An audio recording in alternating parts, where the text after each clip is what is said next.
గణేశాయ నమః, సరస్వత్యై నమః, శ్రీగురుభ్యో నమః. హరి ఓం.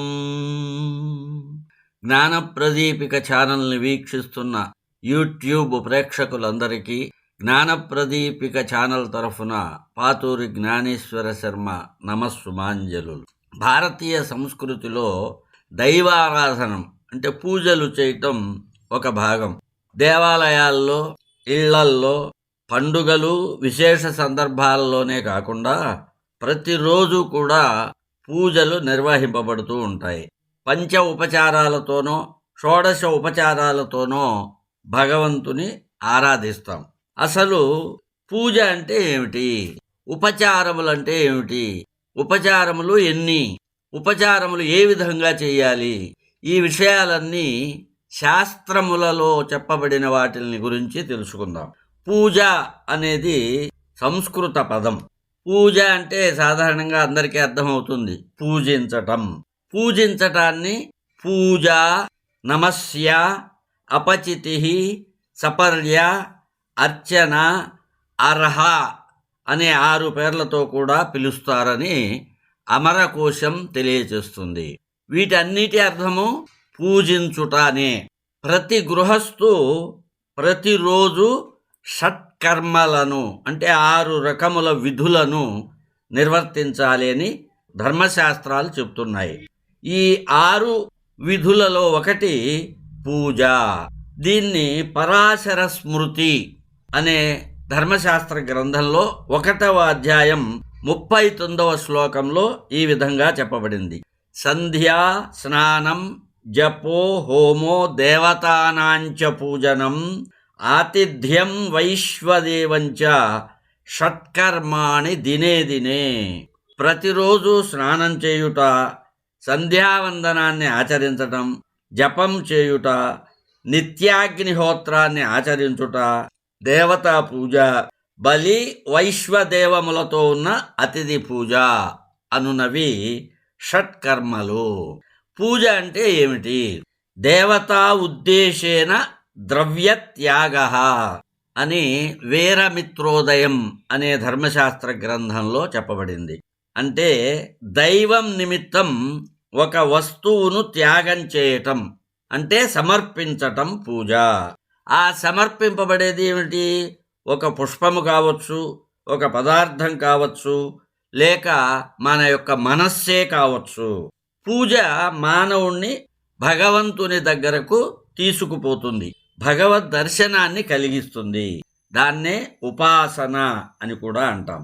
పూజ అనే సంస్కృత పదానికి గౌరవం, నివాళి, ఆరాధన అని అర్థాలున్నాయి.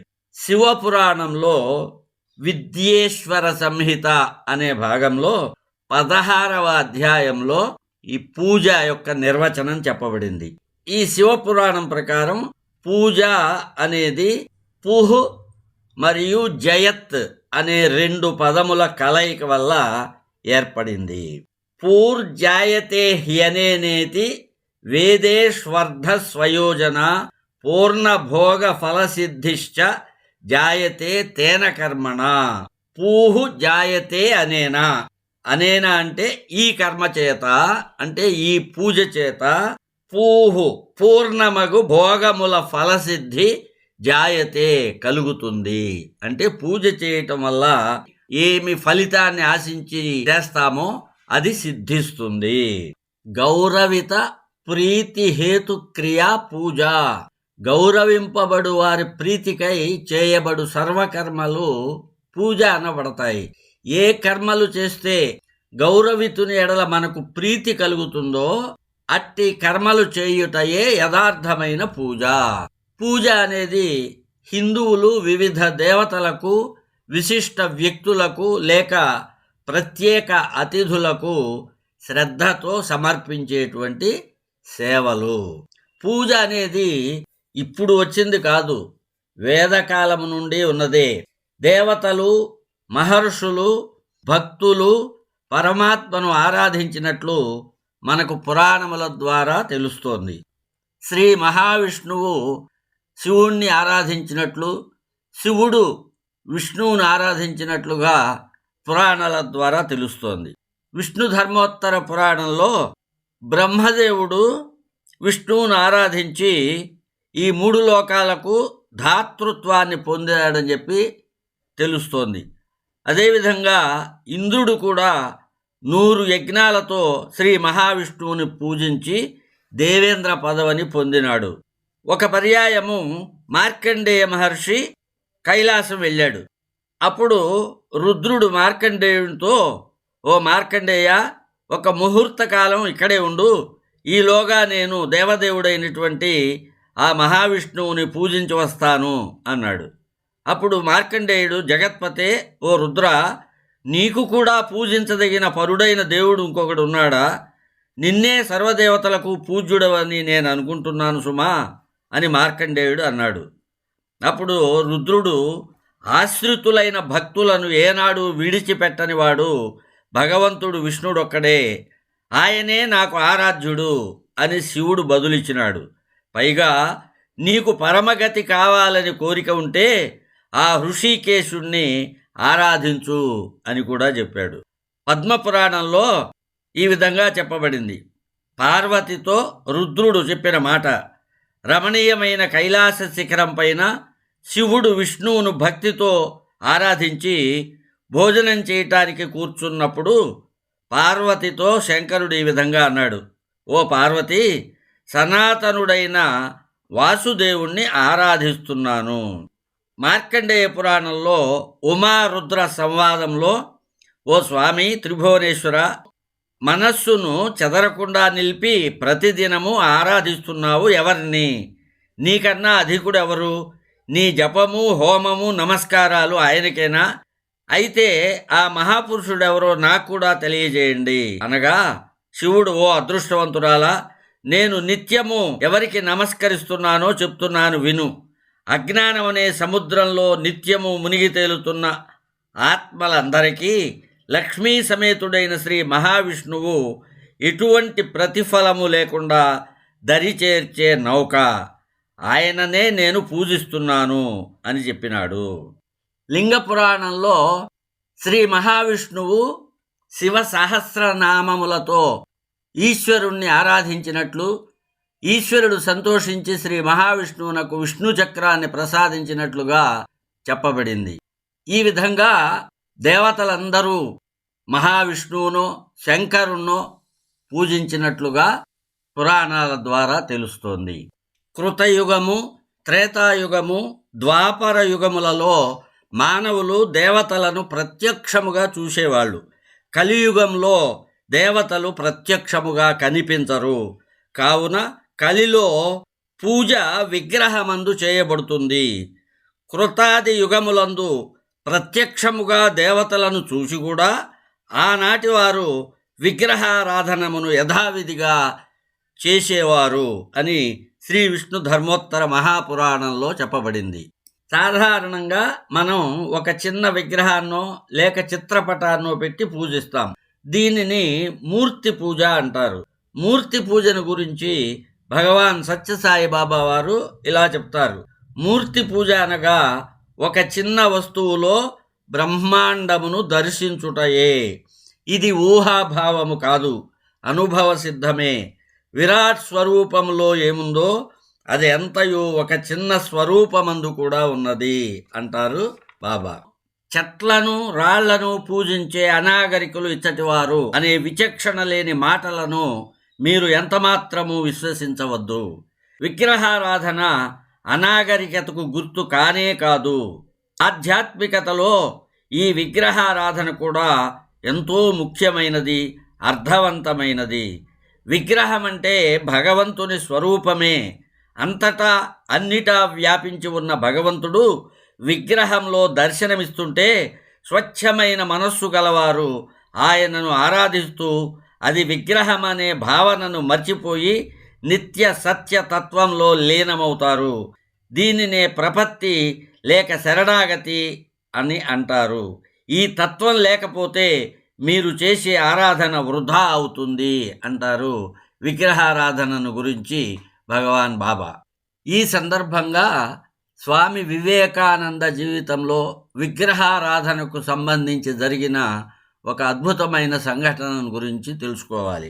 వివేకానంద స్వామి భారతదేశం అంతా పర్యటిస్తూ రాజస్థాన్లోని ఆళ్వార్ అనేటువంటి పట్టణానికి వెళ్ళారు. అక్కడ మహారాజు పేరు మంగళ సింగ్. ఆ మంగళ సింగ్ యొక్క రాజభవనానికి వెళ్ళారు.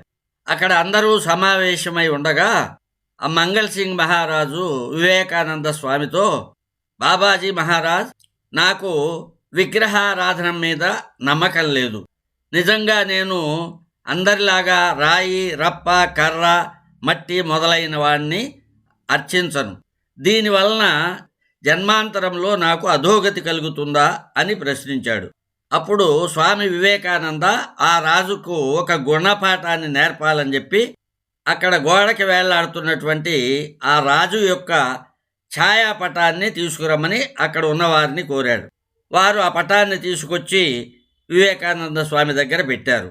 అప్పుడు అక్కడ ఉన్నటువంటి దివానుని పిలిచి దీని మీద ఉమ్మి వేయండి అని పలికారు. అక్కడ ఉన్న వాళ్ళందరూ భయంతో గడగడ వణుకపోవటం ప్రారంభించారు. స్వామి అప్పుడు మళ్ళా దీనిపై ఉమ్మియుడు, మీలో ఎవరైనాను సరియే, ఇది ఒక కాగితపు ముక్కయే కదా అని పలికారు. దివాను నిశ్చేష్టుడయ్యాడు. అందరూ భయభ్రాంతులై రాజు వైపు చూస్తున్నారు. అప్పుడు దివానునికి ఏమీ తోచక, స్వామీజీ, నన్ను మీరేమి చేయమంటున్నారు? ఇది మా మహారాజు రూపము కాదా అని పలికాడు. అంత వివేకానంద స్వామి, కానీ స్వయముగా మహారాజు ఈ ఛాయాపటమున లేడే. మహారాజు శరీరము గాని, రక్తము గాని, ఎముకలు గాని ఇందు లేవే. ఇది మహారాజు వలె మాట్లాడదే, కదలదే. అయినను మహారాజుపై మీకు గల గౌరవముచే మహారాజు యొక్క ఈ రూపఛాయయగు దీనిపై ఉమియుటకు అంగీకరింపకున్నారు. దీనిపై ఉమియుట మీ రాజును అగౌరవపరచుటాయని మీకు తట్టినది అని స్వామి రాజు వైపునకు తిరిగి, మహారాజా, చూచితిరా, ఈ పటము మీరు కాకున్నను మీరే అయ్యారు. పటము చూసేసరికి వారికి మీరు ఆ పటములో కనబడుతున్నారు.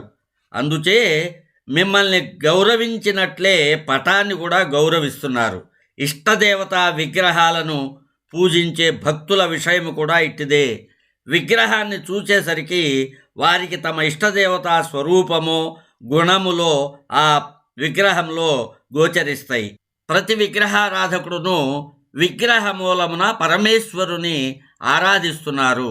వారి వారి మనోభావాలను అనుసరించి, పరిజ్ఞానాన్ని అనుసరించి భగవంతుడు వారికి గోచరిస్తాడు అనేసరికి మహారాజు మంగళసింగు చేతులు జోడించి, స్వామీజీ, తమ అనుగ్రహము వలన విషయము నేడు బోధపడినది, ఈ దీనుణ్ణి కరుణింపుడు అని ప్రార్థించాడు. అప్పటి నుండి ఆ మంగళ సింగ్ మహారాజు స్వామి వివేకానందకి శిష్యుడయ్యాడు. పూజల వలన ఫలితం ఏమిటి?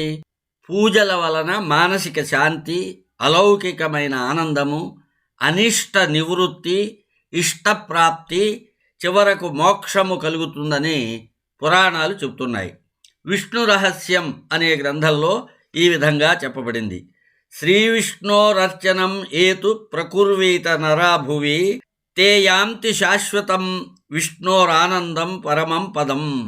ఈ ప్రపంచంలో భగవంతుని పూజ చేసేవాళ్ళు భగవంతుని యొక్క అవినాశకరమైన ఆనంద స్వరూపమైన పరమ పదాన్ని పొందుతారు. శ్రీమద్భాగవత మహాపురాణం 10వ స్కంధం 81వ అధ్యాయంలో కుచేలుడు శ్రీకృష్ణ పరమాత్మను దర్శించి తిరిగి తన ఇంటికి వెళుతూ ఇలా అనుకుంటాడు: స్వర్గాపవర్గయో పుంసాం రసాయాం భువి సంపదాం సర్వాసామపి సిద్ధీనాం మూలం తచ్చరణార్చనం.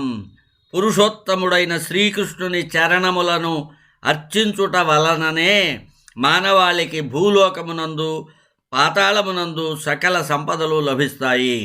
స్వర్గ సుఖాలు, మోక్షప్రాప్తి కలుగుతుంది. అంతేకాక సర్వసిద్ధులు కూడా లభిస్తాయి. వీటన్నిటికీ ఆ స్వామిని ఆరాధించుటయే మూలము.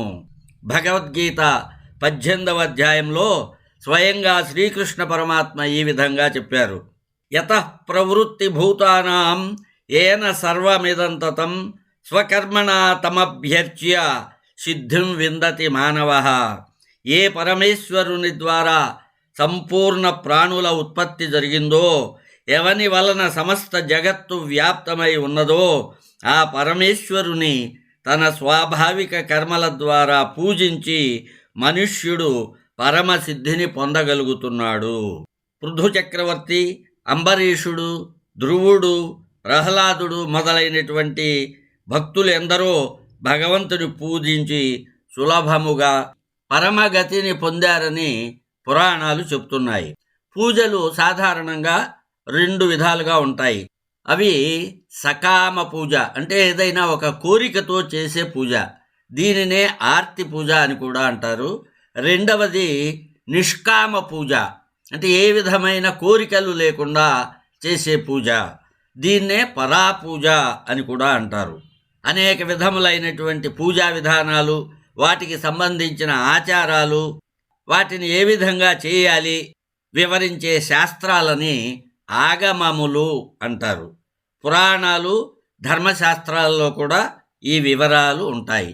కష్టములు కలిగినప్పుడు, అశాంతికి గురి అయినప్పుడు, ఆర్థిక బాధలలో ఉన్నప్పుడు, రోగ శోకముల చేత పీడింపబడినప్పుడు వాటి నివారణకు పారలౌకికమైన స్వర్గాది సుఖాలను కోరి మానవుడు భగవంతుణ్ణి ఆరాధిస్తాడు.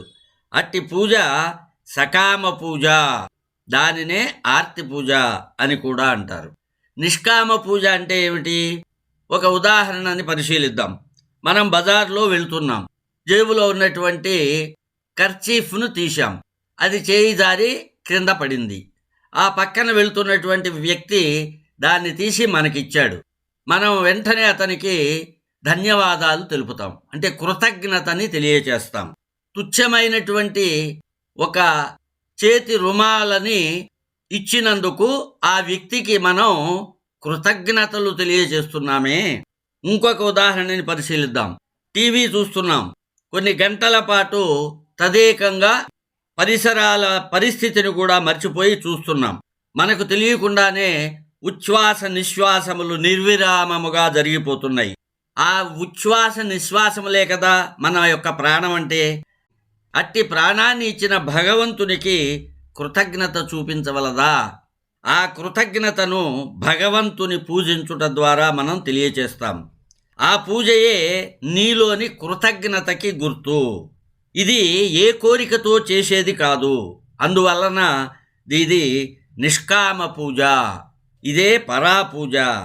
సకామ పూజ చేయగా చేయగా మనుజుడు నిష్కామ పూజకి అధికారి అవుతాడు.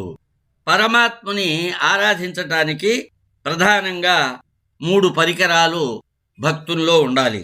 ఆ మూడింటిల్ని భక్తుడు ముఖ్యంగా సాధించాలి. ఏమిటవి? 1, రాగద్వేషములతో దూషితము కాని చిత్తము ఉండాలి. 2వది, అసత్యాదులతో దూషితము కానట్టి వాక్కు ఉండాలి. 3వది, హింసాదులతో దూషితము కానట్టి శరీరము ఉండాలి. దీనినే త్రికరణ శుద్ధి అంటారు. అంటే పూజ చేసే భక్తునికి త్రికరణ శుద్ధి ఉండాలి. దీన్నే వేమన చిత్తశుద్ధి లేని శివపూజలేలరా అన్నాడు. శివపూజ అంటే శివుని పూజనే కాదు, ఏ భగవంతుని ఆరాధనైనా మనస్సుని శుభ్రపరుస్తుంది, అంతరంగ శుద్ధికి తోడ్పడుతుంది, అజ్ఞానాన్ని నిర్మూలించి జ్ఞానాన్ని ప్రసాదిస్తుంది. భగవరారాధనకు ఆడంబరాలు, ఆర్భాటాలు అవసరం లేదు. భక్తితో పత్రం, పుష్పం, ఫలం, తోయం సమర్పించినా చాలునంటాడు భగవద్గీత 9వ అధ్యాయంలో శ్రీకృష్ణ పరమాత్మ.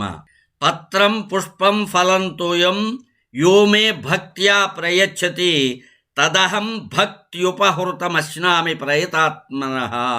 ఏ భక్తుడు అంటే జాతి, మత, కుల విచక్షణ, లేకపోతే ధనికుడు దరిద్రుడు అనే భేదము కానీ, స్త్రీ పురుష భేదము కానీ లేకుండా నాకు పత్రము కానీ, పుష్పాన్ని కానీ, ఫలమును కానీ, జలమును కానీ భక్తితో సమర్పిస్తే, అట్టి పరిశుద్ధ అంతఃకరణుడు భక్తిపూర్వకముగా సమర్పింపబడిన ఆ పత్ర పుష్పాదులను నేను ఆరగించెదను. ఇక్కడ మనం గ్రహించవలసినది, వీటిల్ని సమర్పించే భక్తుని యొక్క మానసిక స్థితి ఎలా ఉండాలి? పరిశుద్ధ అంతఃకరణుడై ఉండాలి. భక్తుడై ఉంటే చాలదు, భక్తుడై ఉండి అంతఃకరణ పరిశుద్ధి కూడా ఉండాలి. అట్టి భక్తుడు సమర్పించిన ఆ పత్రము, పుష్పము, ఫలము, తోయము దేనినైనా నేను ప్రీతిపూర్వకముగా గ్రహిస్తాను అన్నాడు శ్రీకృష్ణ పరమాత్మ. ఇక్కడ పత్ర సమర్పణ అంటే హృదయ పత్రాన్ని సమర్పించటం. ఎలాంటి హృదయము? పరిశుద్ధమైన హృదయము. దీనినే ఆత్మ నివేదనము అన్నారు. పుష్పములు, ఎలాంటి పుష్పములు? ఇవాళకొస్తే రేపటికి వాడి ఎండిపోయే పుష్పాలా? ఈ పుష్పాలు ఎవరిచ్చారు? భగవంతుడివే. భగవంతుడివి తిరిగి మళ్ళీ భగవంతునికే సమర్పించటమా? కాదు కాదు, గుణపుష్పాలని సమర్పించాలి అన్నారు. ఏమిటి ఆ గుణపుష్పములు? ఇవి 8 రకములు. అహింసా ప్రథమం పుష్పం, పుష్పం ఇంద్రియ నిగ్రహ, సర్వభూత దయా పుష్పం, క్షమా పుష్పం, తతః పరం ధ్యానం పుష్పం, తపః పుష్పం, శాంతి పుష్పం, తథైవ చ సత్యం అష్టవిధం పుష్పం, విష్ణోః ప్రీతికరం భవేత్. అంటే ఈ 8 గుణాలని మనలో మనం పరిపూర్ణముగా అభివృద్ధి చేసుకోవాలి. అలా అభివృద్ధి చేసుకోవటమే ఈ పుష్పాలని భగవంతునికి సమర్పించటం అంటే. భగవంతునికి సమర్పించవలసినటువంటిది ఈ 8 రకములైన గుణపుష్పములు సమర్పించటం. అంటే వీటిల్ని మనం ఎలా సమర్పిస్తాం అంటే మనలో ఆ గుణములను అభివృద్ధి పరుచుకొనుటయే భగవంతునికి ఆ గుణపుష్పములను సమర్పించుట అవుతుంది. ఇంకా పూజా విధానంలో ప్రారంభం నుండి చివరి దాకా చేసే వివిధ ఉపచారములను గురించి, వాటిల్ని ఎలా చేయాలి అనేటువంటి పద్ధతులను గురించి మరి యొక్క వీడియోలో తెలుసుకుందాం. స్వస్తి. స్వస్తి ప్రజాభ్యః పరిపాలయంతాం న్యాయేన మార్గేణ మహిం మహీషః. గోబ్రాహ్మణేభ్యః శుభమస్తు నిత్యం. సమస్తలోకాః సుఖినో భవంతు. ఓం శాంతి శాంతి శాంతి.